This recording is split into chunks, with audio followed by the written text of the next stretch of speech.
কুন্তি পুত্ৰ জ্যেষ্ঠ পাণ্ডৱ উপহাস নকৰিব প্ৰভু উপহাস নুহে পদ্মা মাতা আহি যমুনা তীৰত কৈ গ'ল মোক আজি প্ৰভাতত ৰাধাৰ নন্দন তুমি নহয় নহয় জ্যেষ্ঠ পুত্ৰ মোৰ প্ৰথম তনয় হে দয়াময় তোমাৰ অনন্ত লীলা অপাৰ কৰোণা করুণা করুণা নহয় প্রিয়ে ই যে প্রতারণা নহলেনো ব্যর্থ করি এই জীবনের সোণালী গরিমা ক্ষীর পাতি লৈ লৈ ঋষির বিহার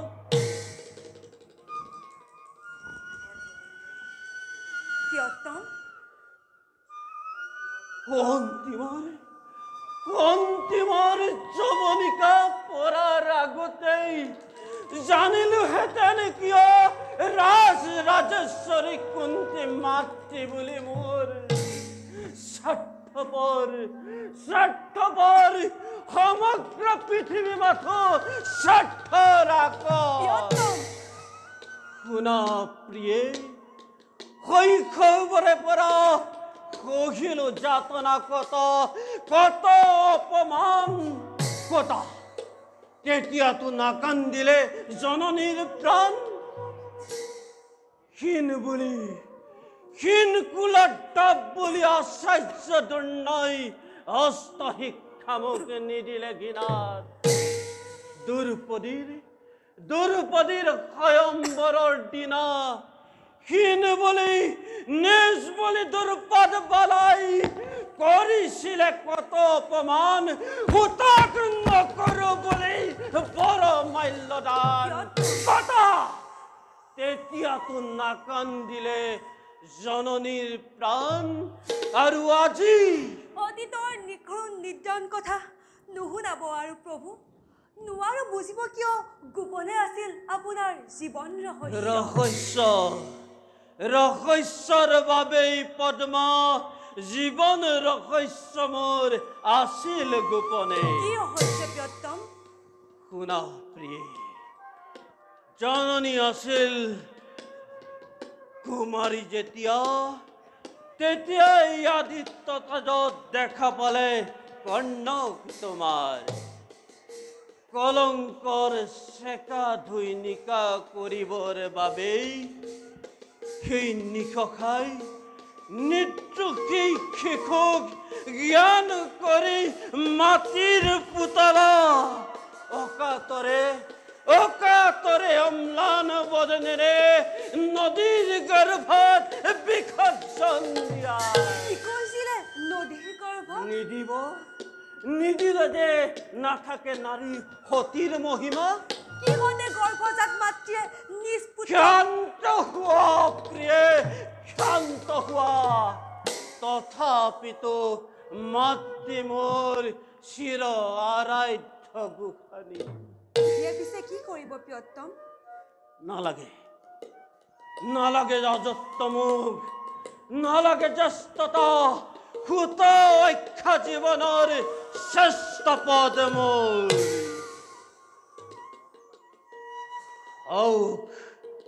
হওক পঞ্চ পাণ্ডৱ মোৰ নিজ সহোদৰ হওক জননী কুন্তি তথাপিতো বিফল নহয় পিয়ে যৌৱনৰ প্ৰাণ সখামৰ ভাতামৰ মাথো দুৰ্যোধন বলা প্ৰিয়ে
যুদ্ধ চলোৱা বহি নাথাকিবা দুৰ্যোধন বহি নাথাকিবা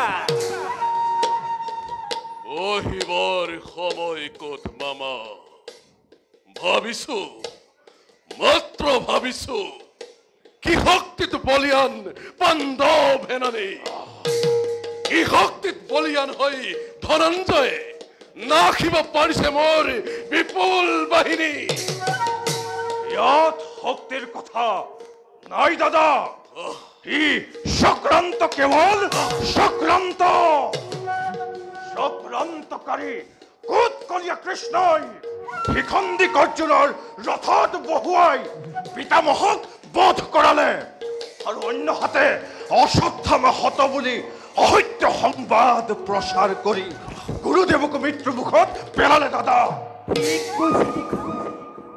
ঠিক কৈছা মামা ভীষ্ম দুৰ্ণক বধ কৰিব পৰা শক্তি পাণ্ডৱৰ নাই মাথো চক্ৰান্ত চক্ৰান্ত হোক চক্ৰান্ত এইবাৰ তাক ব্যৰ্থ কৰিম অংগাধিপতি কৰ্ণক সেনাপতি পদত বৰণ কৰি পৰীক্ষা কৰিম মামা পঞ্চ সহোদৰে ধৰে শকতি কিমান কূটনীতি ষড়যন্ত্ৰ কিমান শিকিলে হও ৰাখাল বালকে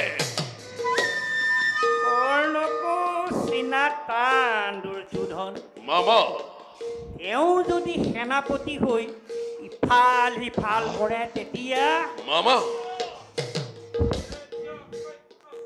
ভানু মধ্যাহ্নৰ বেলা মামা এতিয়াও ম্লান নুহে ধৰ্মৰ মহিমা এতিয়াও পুণ্যৱতী শ্যাম বাসুন্ধৰা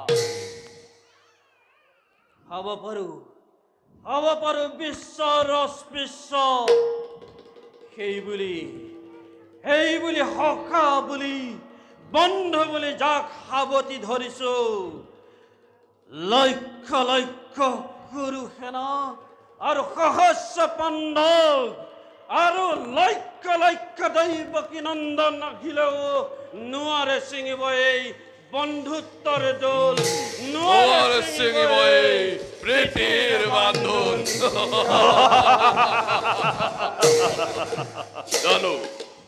জানো সখা সকলো জানো সেয়েহে তোমাক সেনাপতি পদত বৰণ কৰিব খুজিছো হয় দুখাখন দাদা ঘোষণা প্ৰচাৰ কৰা কুৰু বাহিনীত অতি শীঘ্ৰে ৰণযাত্ৰা কৰিব লাগিব অংগাধিপতি হব আজি সেনাপতি নিজে হয় দাদা কিন্তু হয় দুখাখন দাদা এইবাৰো যদি ৰণত পৰাজয় হব লগা হয় অসম্ভৱ দাদা এইবাৰ ৰণজয় অনিবাৰ্য আমাৰ কৰ্ণ মহাৰথী যদি হয় সেনাপতি সমৰত কৃষ্ণ অৰ্জুনে গণিব প্ৰমাদ আৰু ভীম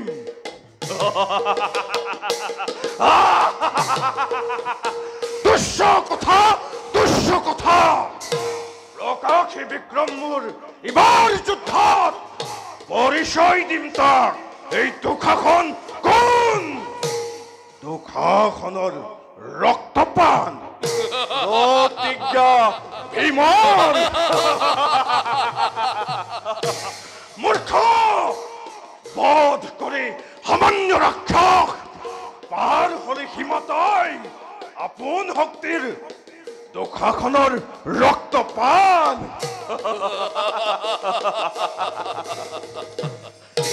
দুৰ্যোধন মামা মই এটা কথা ভাবিছো ব্যক্ত কৰা মামা এই কৃষ্ণটোক কেনেবাকৈ ইফলীয়া কৰিব নোৱাৰিনে মামা ইয়াক দিহা লগাব পাৰিলে পাণ্ডৱৰ বুদ্ধিৰ ভুৰুকা উদং জানি থবা মামা অন্যায় যুদ্ধ এবাৰ কৰিলো আৰু নকৰো অন্যায় যুদ্ধ কৰি অভিমন্যুক বধ কৰিলো কিন্তু এই সত্যাই শত্ৰুপক্ষৰ শক্তি ক্ষয় কৰিব নোৱাৰিলে শত্ৰুপক্ষৰ শক্তি দানহে কৰিলে মামা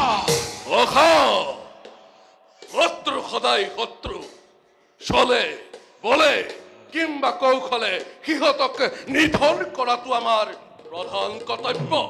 অন্যায় সমৰ কৰি কুৰুক্ষেত্ৰ কলংকিত নকৰিব সখা। অন্যায় সমৰ কৰি সত্যনাশ নোৱাৰ কৰিব। প্ৰচণ্ড প্ৰতাপী ৰাজা দুৰ্যোধনে লক্ষ লক্ষ সেনানীৰ সতে পঞ্চভাই পাণ্ডৱৰ সন্মুখীন হ'ব লগা হয় যদি অন্যায় সমৰত কুৰুকুল ধ্বংস হ'ব এটি পলকতে। সত্য কথা সখা, সত্য কথা। উচ্ছেদ সাধিম বুলি পঞ্চ পাণ্ডৱৰ শৈশৱৰে পৰা কত চেষ্টা কৰিলো, কিন্তু আঁতৰতে উৰি গল সকলো ষড়যন্ত্ৰ মোৰ। নিৰ্মাণিলো চতুগৃহ, প্ৰয়োগিলো হলাহল বিষ। সঁচা কথা, আঁতৰতে উৰি গল সকলো ষড়যন্ত্ৰ মোৰ। সত্য কথা সখা, ৰুদ্ৰ ৰূপ ধৰি মোৰ কুৰু বাহিনীয়ে কুৰুক্ষেত্ৰ সমৰত কৰক প্ৰৱেশ। অন্যায়ৰ নোহে প্ৰয়োজন, শক্তিহীন নোহে দুৰ্যোধন। এতিয়াও জীৱিত কৰ্ণ দুঃখাখন।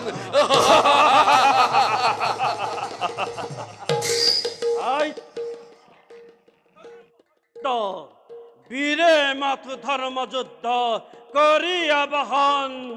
জয় হয় কিংবা মৃত্যু কৰে আলিঙ্গন।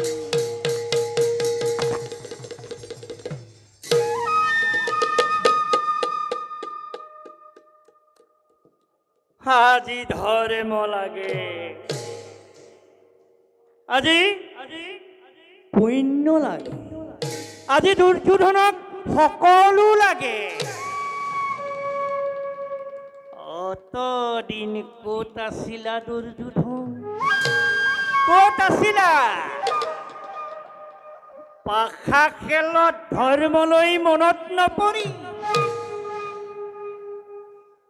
এক অৱস্থা সঠিক ৰাজসভাত ব্যৱস্থা কৰোঁতে ধৰ্মলৈ মনত নপৰি মোৰ বৃদ্ধ পিতা আৰু এটা এটাকৈ ৯৯টা ভাতৃক এমুঠি অন্নৰ কাৰাগাৰৰ কাৰণে তিল তিলকৈ হত্যা কৰিবৰ সময়ত ধৰ্মৰ মনত নপৰিল। আজি ধৰ্ম লাগে, আজি পুণ্য লাগে, আজি সকলো লাগে।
আপুনি দুৰ্যোধনক অলপ বুজাবচোন সি আপোনাৰ কথা নিশ্চয় শুনিব মহাৰাজ সি নুশুনে ৰাণী, সি নুশুনে, সি মোৰ কথা নুশুনে।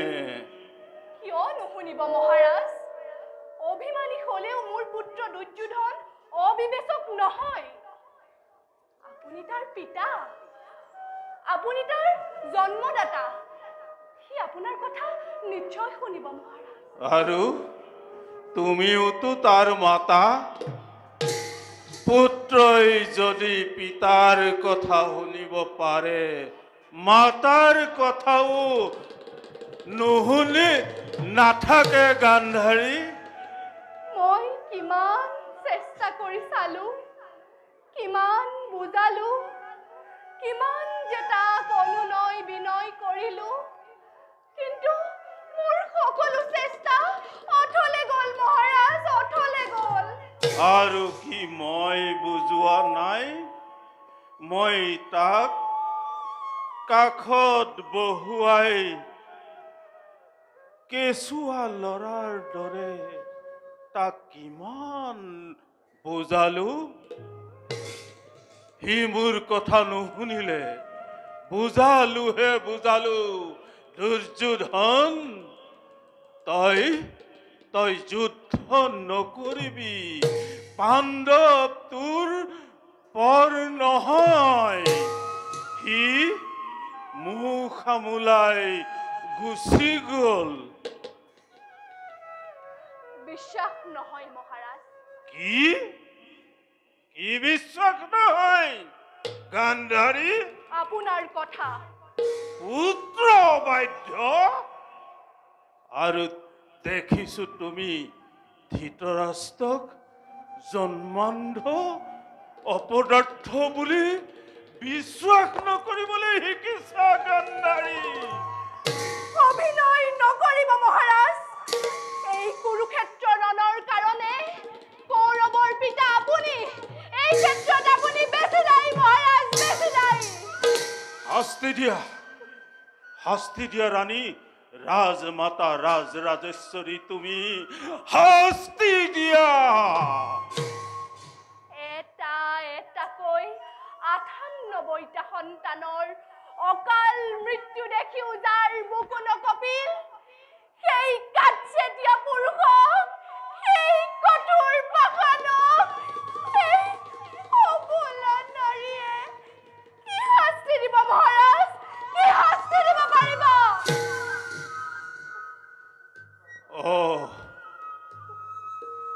বুজিছো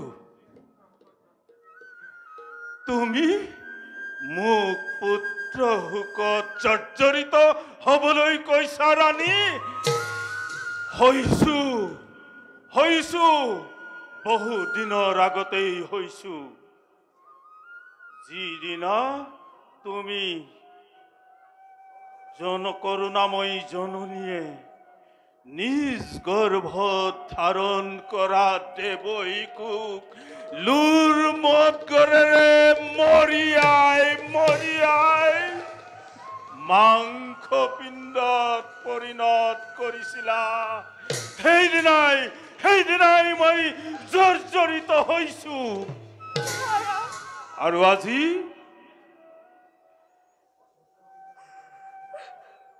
অশ্ৰু নদী বৈ বৈ শিলৰ তলি ওলাই পৰিল।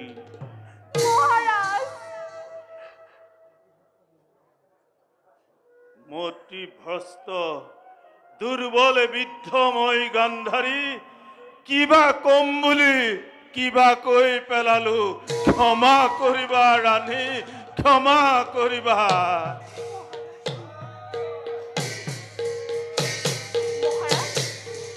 নাই হোৱা নহয়। দুৰ্যোধন আহিছে মহাৰাজ। আহিছে ৰাণী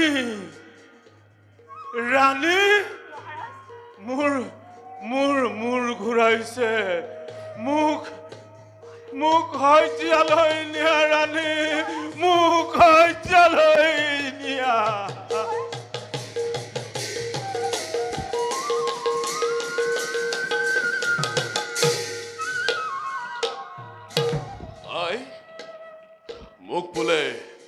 পঠাইছিলা অ মই তোক মাতিছিলো দুৰ্যোগ কোৱাই কিয় মতালা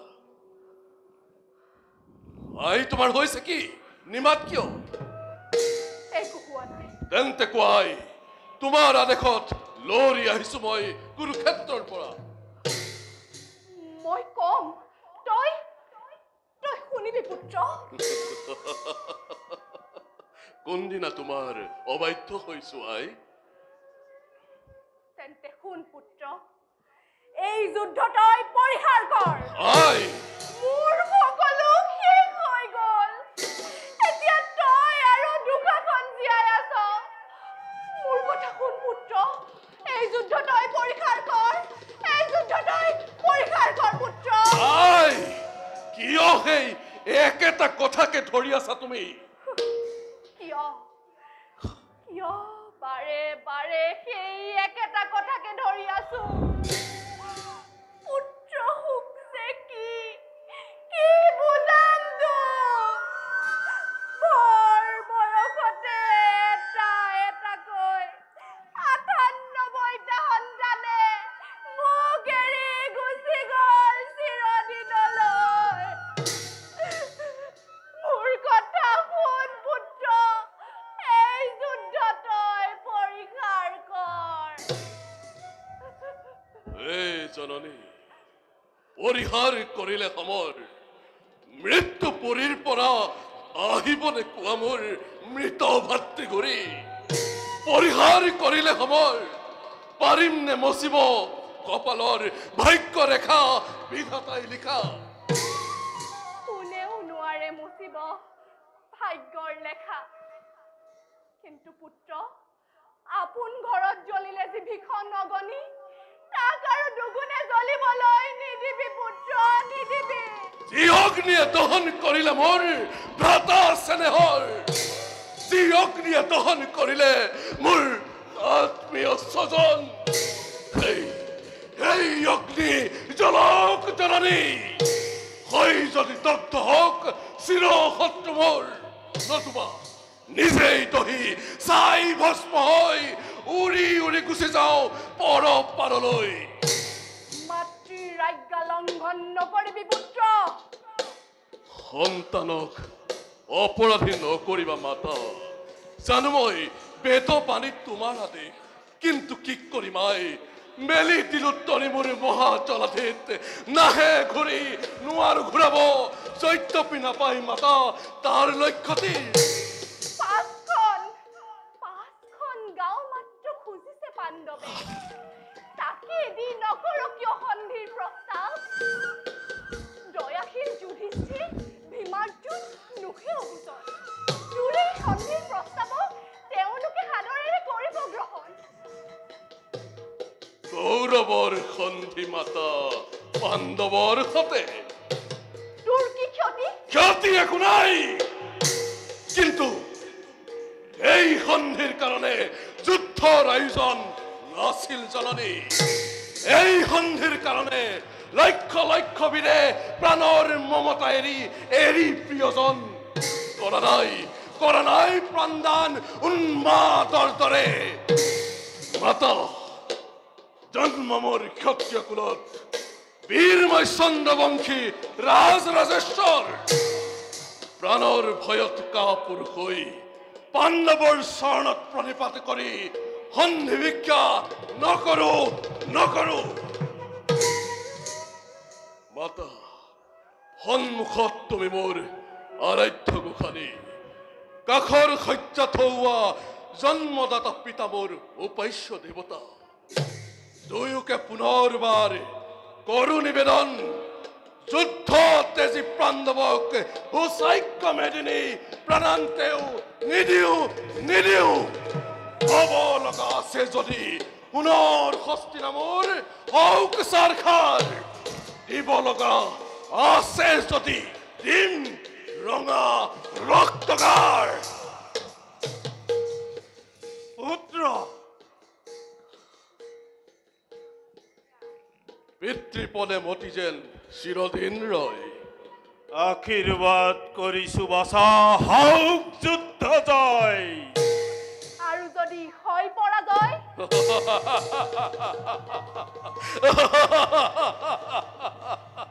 তোমার সন্তান নাই মোর মৃত্যু ভাই।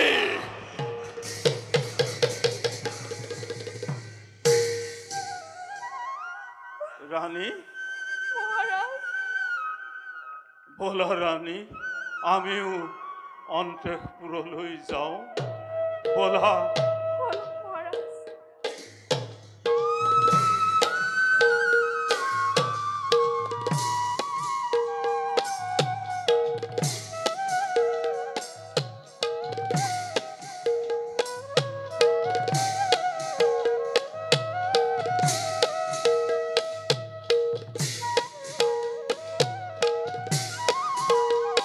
জয় কৌরবের জয় মহাবীরগণের জয় জয় জয়।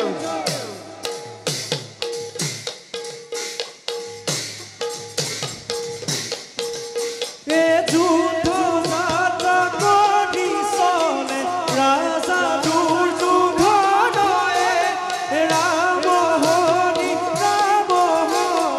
গুণাবর বচনয়ে।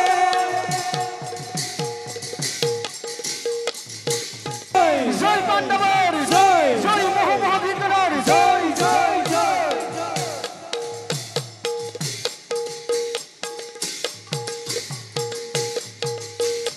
যুদ্ধ যাত্রা করিয়া হে আরে পাণ্ডুর নন্দন হরিয়ে, রাম হরি গুণিদাতা আরে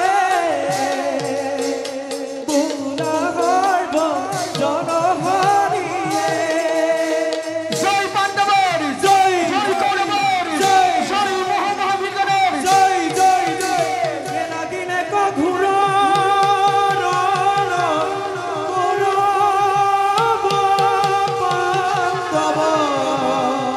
কৌরব পাণ্ডব যুদ্ধ দেখা হর্বজন। তাকিতে দাও কিন্তু তাকে ভিনার না ঢে।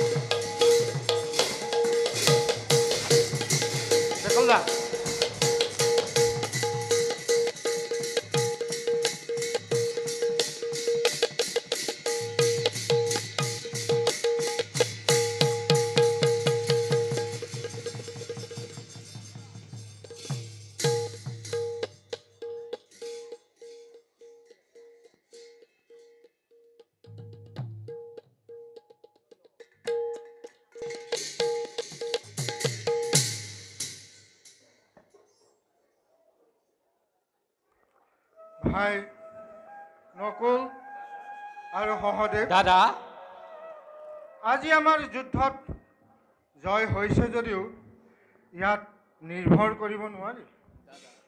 কৰ্ণ অসীম প্ৰতাপী দুৰ্জয় বীৰ। আজি ৰণত হাৰিছে যদিও কৰ্ণৰ শক্তি আৰু সামৰ্থ্যৰ ওপৰত সন্দেহ কৰিলে ভুল কৰা হ'ব। সেইবোৰ অৰ্থহীন ভাৱ। তাৰ বাবে দাদা আপুনি নহ'ব চিন্তিত। বিভীষিকা প্ৰহেলিকা আহি আজি মোৰ মনকো যেন অস্থিৰ কৰি তুলিছে কোনো সময়। তথাপি দাদা মইতো নহওঁ কাতৰ। যিমানেই ডাঙৰ বীৰ হওক, কৌৰৱৰ যিমানেই শক্তি থাকক, শেষ ফল আমাৰেই শুভ হ'ব বুলি মোৰ ধাৰণা দাদা। সেই ধাৰণাকে মনত লৈ ময়ো এই যুদ্ধৰ আহ্বান কৰিছিলোঁ ভাই, কিন্তু দুখ লাগে দাদা মাজে মাজে অনুতাপ হয়। নিজৰ বংশ পৰিয়াল ধ্বংস কৰি আমি কৰিছোঁ কি? দাদা ধৰ্মৰাজ, নোহেতু শোকৰ সময়। দেখা পালে আপোনাক শোকত কাতৰ, উদ্দীপনা কমিব সবাৰে। আজি আপোনাৰ পৰা সকলোৱে বিচাৰিছে কেৱল উত্তেজনা আৰু উদ্দীপনাৰ বাণী। পাপৰ পয়াচিত্ত আৰু দুখৰ শাস্তি আছেই দাদা। তাত বেজাৰৰ কথা কি আছে? দুৰ্যোধনৰ বাদে আন কোনেও ইমান দুখ বা পাপ কৰা নাই, আৰু যদি কৰিছেও ৰজাৰ ৰাজ্যাত কৰিছে। ৰজাৰ ধৰ্মক নিজ ধৰ্মৰূপে প্ৰজাস্বৰূপে কৰিছে। দাদা, অধৰ্মী লোকৰ পাপ কাৰ্য কোনো জ্ঞানী আৰু ধাৰ্মিক লোকে অনুমোদন কৰিব নোৱাৰে দাদা। কুট মন্ত্ৰণাকাৰী শকুনি এই বিবাদৰ বুঢ়ী, এই যুদ্ধৰ পুৰোহিত। যিমান দিনলৈকে শকুনি জীয়াই থাকিব এই যুদ্ধ চলি থকাটোৱেই সম্ভৱ। বাৰু দাদা, আমি এতিয়া আহোঁহে। যোৱা ভাই, তোমালোক ক্লান্ত, তোমালোকৰ বিশ্ৰামৰ প্ৰয়োজন হৈছে। ব'লা ভাই।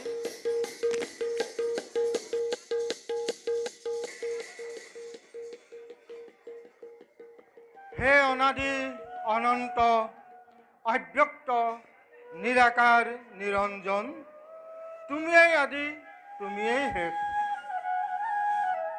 এই অবোধ সন্তানক কলৈ টানি নিছা প্ৰভু?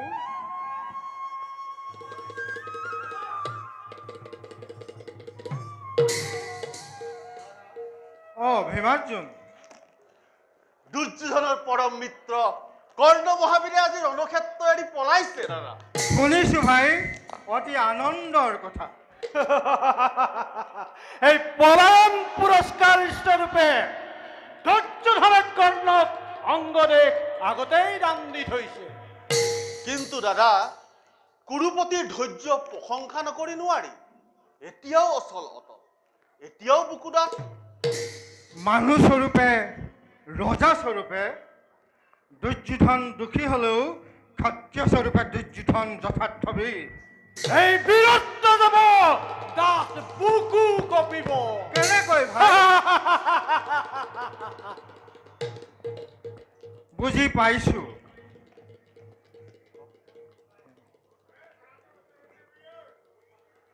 কুৰুপতিৰো কিন্তু অটল বিশ্বাস কৰ্ণৰ ওপৰত।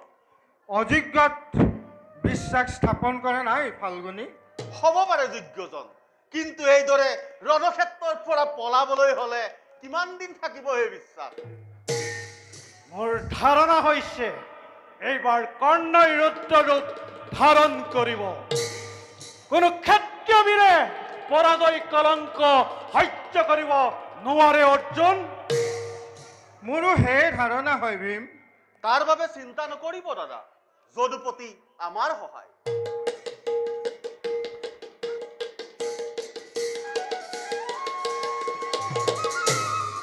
যদুপতি আহিছে।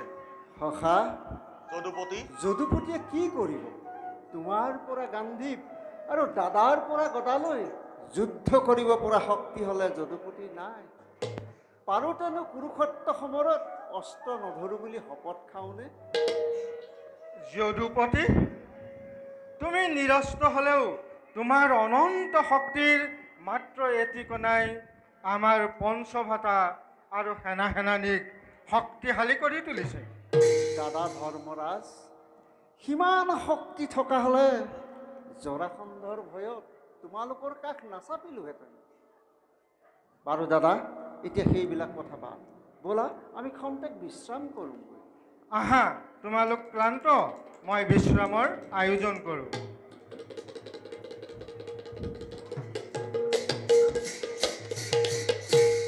বলক যদুপতি, আমিও এতিয়া শান্ত।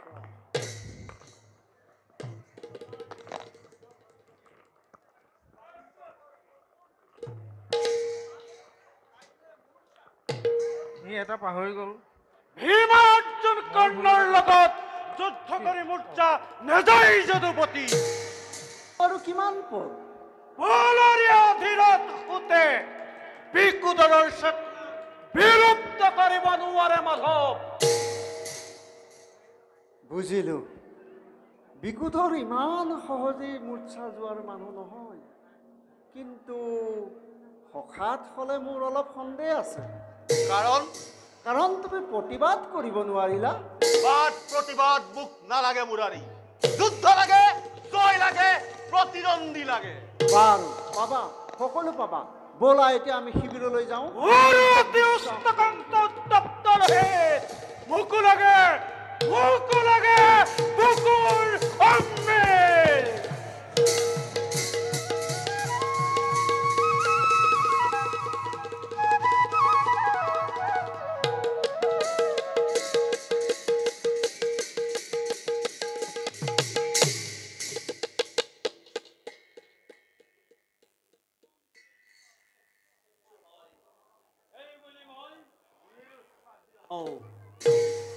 আমাৰ অজস্ৰ সৈন্য নিধন হল অংগৰাজ।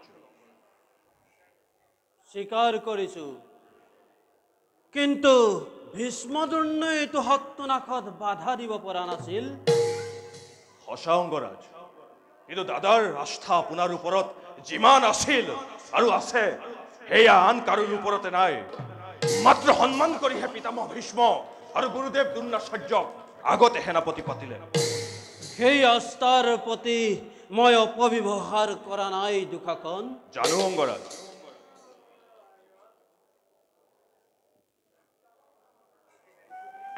দুঃশাসন, অংগৰাজ, আজি হাৰছিদ বুলি আমি চিৰদিন নাহাৰো। আজি সত্যনাশ হল বুলি আৰু চিৰদিন হব নোৱাৰে দুঃশাসন। পাণ্ডৱৰ লগত কৌৰৱ হাৰিবলৈ হলে আমাৰ জন্ম ধাৰণ কৰাই ব্যৰ্থ অংগৰাজ। বীৰ বুলি ক্ষত্ৰিয় বুলি পৰিচয় দিয়াৰ কোনো মূল্য নাথাকে। পাণ্ডৱৰ জয় এটা অলিক কল্পনা আৰু কৌৰৱৰ পৰাজয় এটা যিদিনা কুৰুক্ষেত্ৰত পঞ্চ পাণ্ডৱৰ মৃতদেহৰ ওপৰত সেগাল শগুন বহি মাংস পিণ্ড টনা জোৰা কৰিব, সেইদিনা আমাৰ কিমান আনন্দ হব অংগৰাজ। এই দিনলৈ আৰু অপেক্ষা কৰিব নালাগে দুঃশাসন, সেইদিন আহিছে, আহিবই লাগিব। দুৰ্যোধন দুঃশাসনৰ গদা, কৰ্ণ মহাৰথীৰ ধনু আৰু শকুনিৰ মন্ত্ৰণা সাধাৰণ কথা নহয় অংগৰাজ। সেইদিন আহিবই লাগিব। বাৰু অংগৰাজ, আপুনি খন্তেক অপেক্ষা কৰক, এই সংবাদ মই দাদাক জনাব। যোৱা। কৃষ্ণ কৃষ্ণ, হব পাৰা তুমি নৰৰূপী ভগৱান। এই বুলি অৰ্জুনৰ মৃত্যুত তুমি হস্তক্ষেপ কৰিলে নচলিব। অৰ্জুনক তুমি ৰাখিব নোৱাৰিবা। অংগাধিপতি, আহা সখা, পাণ্ডৱৰ পৰাজয়ৰ বাৰ্তা শুনি সুখী হলো মই।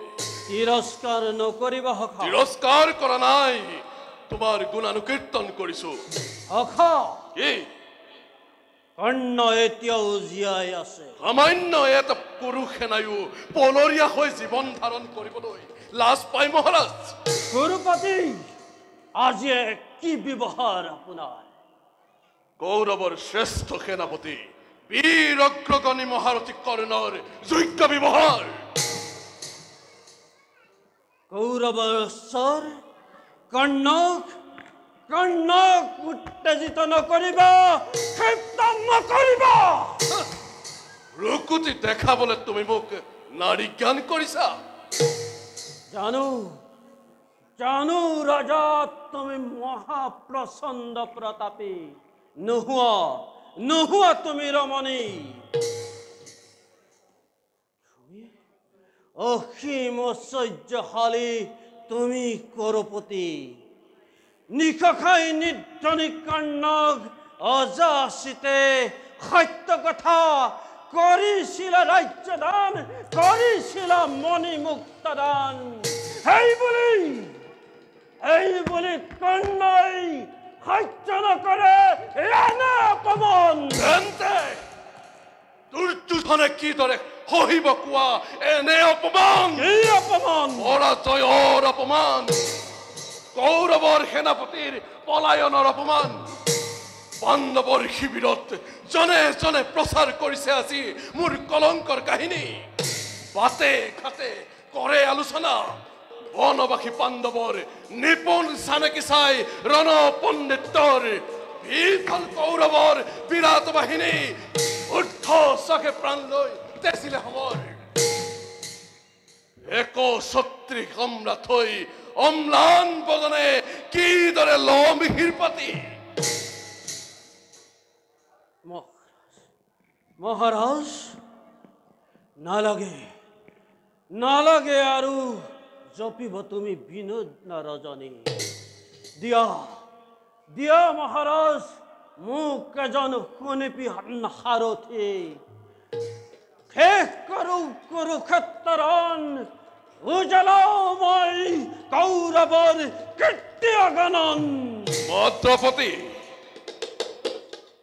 কোৱা কৰিবানে সাৰথ্য স্বীকাৰ আদেশ নহয় মদ্ৰপতি অনুৰোধ কেৱল তেন্তে চিন্তাৰ আৰু নাই প্ৰয়োজন সখা তুমি যুদ্ধ চিন্তা কৰি মস্তিষ্ক উত্তপ্ত কৰি নালাগে কটাব আৰু বিদিন ৰজনী যোৱা তুমি স্থিৰেৰে থাকা নিজ কৰ্মস্থানত বলা বলা মদ্ৰপতি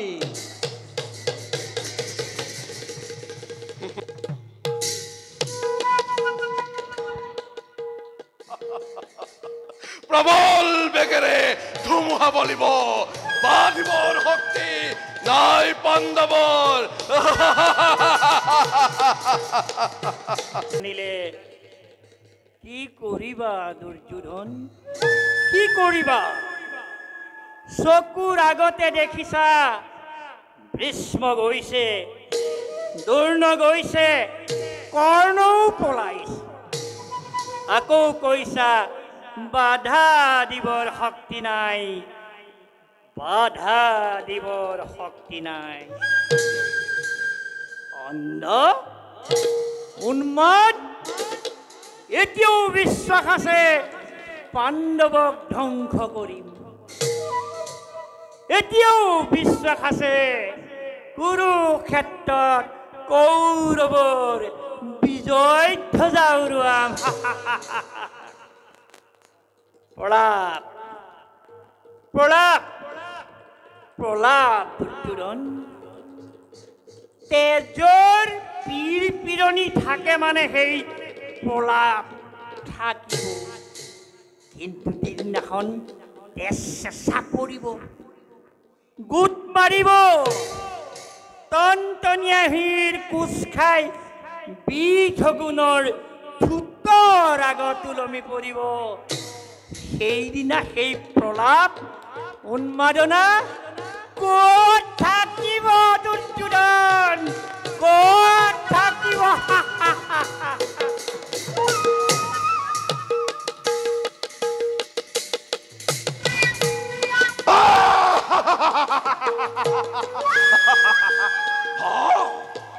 আনন্দৰ উৎসৱ আজি উঠলি উঠিছে দুৰ্দান্ত হাতল দেখা হৰিণীৰ দৰে শত্ৰু সেনা আঁতৰত পলাইছে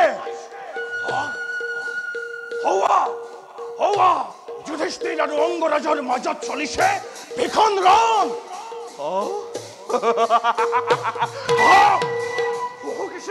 যুধিষ্ঠিৰ হত্যা কৰা অংগৰাজ দয়া নাই ক্ষমা নাই ধৰ্মৰাজ বুলি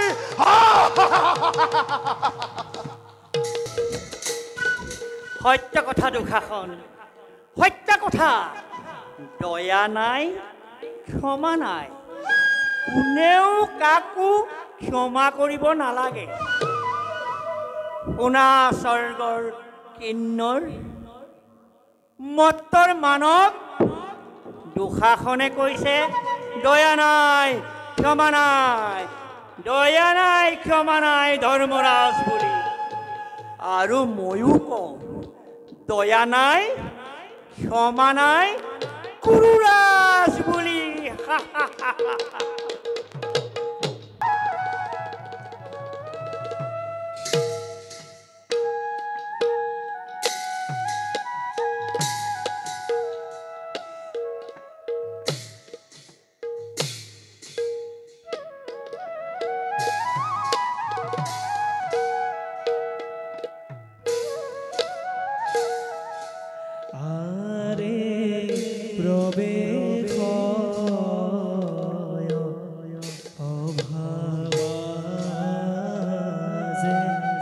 দ্রৌপদী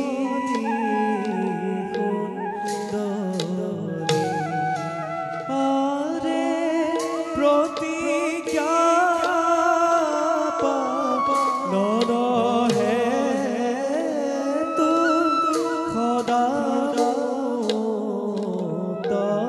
কে আরে প্রতিজ্ঞা পালন হে তু খোদা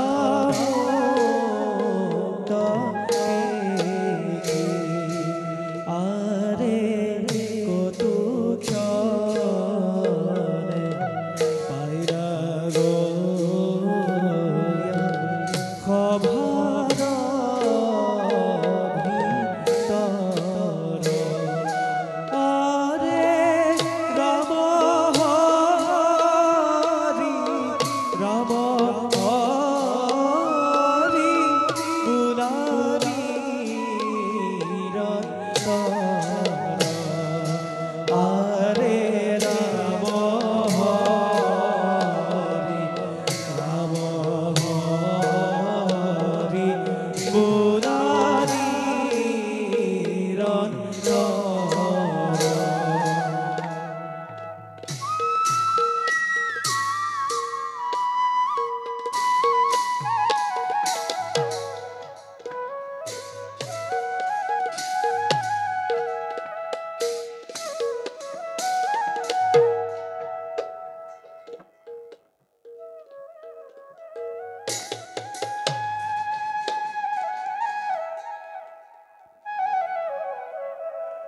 আজি আৰু সংগীতেৰে সান্তনা দিব নোৱাৰে যাজ্ঞহিনী। কিয় নাথ? যুদ্ধত আমাৰ পৰাজয় হৈছে, সৈন্য ছত্ৰভংগ। পৰাজয় হৈছে? কেনেকৈ পৰাজয় হ'ল? মই অশ্বত্থামাৰ লগত লাগি থাকোঁতেই কৰ্ণই দুৰ্জয় বিক্ৰমেৰে আমাৰ বেহু ভেদ কৰি সকলোকে পৰাস্ত কৰিছে। দাদা নকুল সহদেৱ সকলো পলাল। ধৰ্মৰাজে প্ৰাণপ্ৰণে চেষ্টা কৰিছিল যদিও তেওঁৰ চেষ্টাও ব্যৰ্থ হ'ল। সেইবাবে চিন্তা নকৰিব পিয়ত্ত। আপোনাসকল ভালে থাকিলে কৌৰৱে একো কৰিব নোৱাৰে। আক্ষেপ কৰি লাভ নাই সঁচা, কিন্তু আজি ধৰ্মৰাজৰ আগত মই কেনেকৈ মুখ দেখুৱাম? কিহেৰে দাদাক মই প্ৰবোধ দিম? মই যদি গুৰুপুত্ৰৰ লগত ব্যস্ত নাথাকি কৰ্ণক প্ৰতিৰোধ কৰিলোহেঁতেন। অনুতাপ কৰিলে কি হ'ব নাথ? কোৱা কথা হৈ গ'ল। অনুতাপ কৰি লাভ নাই সঁচা, কিন্তু আজিৰ জয়ে অভিমানী দুৰ্যোধনৰ তেজ দুগুণে বহাব। প্ৰতিদিনে পৰাস্ত হৈ ভোগদুত খাই হোৱা কুৰুসেনাক আজিৰ জয়ে যথেষ্ট উৎসাহ দিলে। এদিনৰ পৰাজয়ে আমাৰ সেনা হতাশ কৰিব নোৱাৰে নাথ। যদি ধৰ্ম আছে, যদি পাপ পুণ্য বিচাৰ আছে, পৰুষ্যহাৰী দুৰ্যোধনৰ শেষ ফল শোচনীয় হ'বই হ'ব। কৃষ্ণ, তোমাৰ বাক্যই যেন সঁচা হয়। সৌৱা মহাৰাজ আহিছে। দাদা আহিছে? যোৱা যোৱা, তুমি শুশ্ৰূষাৰ আয়োজন কৰা। ভাল না?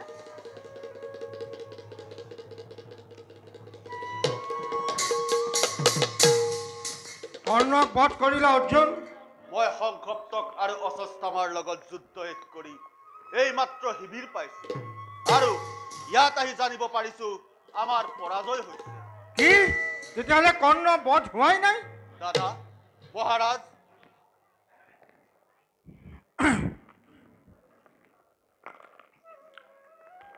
অপদাৰ্থ, এই বীৰত্ব লৈ তই কৰ্ণবধৰ প্ৰতিজ্ঞা কৰিছিলি। এই বীৰত্ব লৈ তৰ্জন গৰ্জন কৰি দুৰ্যোধনৰ ওপৰত প্ৰতিশোধ ল'ম বুলি কৈছিলি। শান্ত হোৱা দাদা, পিতৃসম তুমি পূজ্য মোক।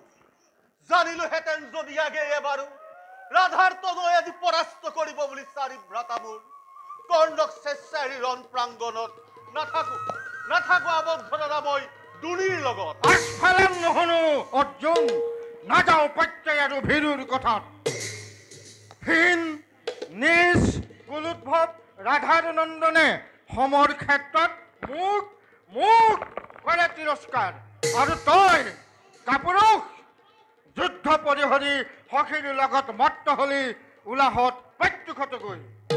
দাদা মহাৰাজ ক্ষমা কৰা। ঘোষ ঘোষ আঁতৰ হ মোৰ সন্মুখৰ পৰা। এই শকতিৰে তই গান্ধীপ ধৰিছ, এই শকতিৰে তই নিতে নিতে গান্ধীপৰ কিৰিটি বহান। দে ভীৰু দে দলিয়াই, অকামিলা গান্ধীপৰ প্ৰয়োজন নাই। কে গান্ধীবক তুচ্ছ জ্ঞান কৰিলা অবুধ? লোৱা লোৱা তাৰ পুৰস্কাৰ নিৰ্মম নিষ্ঠুৰ। মূৰ্খ অৰ্জুন, মাটিৰ মানুহ পৰে মাটিতেই উৰ, জনম মৃত্যু মাথো নিয়তি জননী। যদুপতি যদুপতি, যিজনে গান্ধীবক কৰিব তিৰস্কাৰ, ভাতৃ হওক পিতৃ হওক ফাল্গুনে পালিব এই অংগীকাৰ। ধৰ্মৰাজ জ্যেষ্ঠ যাৰ, পিতৃতুল্য যাৰ, কেনেহেন মহাগুৰু নাখি নালাগে পালিব পাৰ্থ সত্য অংগীকাৰ। তেন্তে ব্যৰ্থ হ'ব মোৰ সত্য অংগীকাৰ। নহয় ব্যৰ্থ, আছে অন্য উপায়।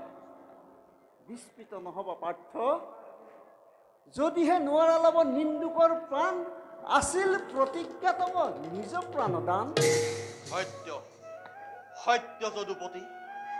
দাদা দাদা মহাত্মন, জীৱন নিৰ্মাণে মোৰ নবহাই আগ, ভাঙিব খুজিলো আগেই দেৱ পূজা ভাগ। চিন্তা নাই যদুপতি, আপুনি বিদাৰি আজি বক্ষ আপোনাৰ, আপোন শনিত ডালে তাৰে অৰ্পণ কৰিম মই সত্য। সত্যাশ্ৰয়ী বীৰত্বৰ পৰকাষ্ঠা দেখুৱাব নালাগে, আত্মহত্যা কৰি জগতত কীৰ্তি ৰাখিব নালাগে। ত্ৰিভুৱন বিজয়ী ফাল্গুনী ৰক্তৰে পাণ্ডৱৰ শিবিৰ ৰক্তাক্ত কৰিব নালাগে। যদি সত্য ৰক্ষা কৰিব খুজিছা তেন্তে আত্মশ্লাঘা কৰা, আত্মশ্লাঘা কৰিলে আত্মদান কৰা হ'ব। সেয়ে হওক যদুপতি, তোমাৰ ইচ্ছাই পূৰণ হওক। শুনা ধৰ্মৰা, দেৱাসুৰ জয়ময় পাৰ্থ মহাবীৰ, এই সুদীৰ্ঘ বাহুৰেই কৰিছিলো ধূলিচাত লক্ষ লক্ষ ৰাজেন্দ্ৰ মণ্ডলে, স্বয়ম্বৰৰ দিনা সেই দ্ৰুপদ বালাৰ মল্ল যুদ্ধ কৰি সৃষ্টিৰ সংহাৰকাৰী ত্ৰিকুলিৰ হতে শুনা শুনা ধৰ্মৰাজ, পাশুপাত অস্ত্ৰ লাভ কৰিছিলো মই, আৰু আজি তব সন্মুখত কৰিছো প্ৰতিজ্ঞা। সাক্ষী তুমি যদুকুলমণি, এই গান্ধীবেৰেই কুৰুক্ষেত্ৰ সমস্থলীত বিনাশী ৰাধাৰ পুত্ৰ দৈৰ যুদ্ধত কৰ্ণশূন্য কৰিম মেৰি।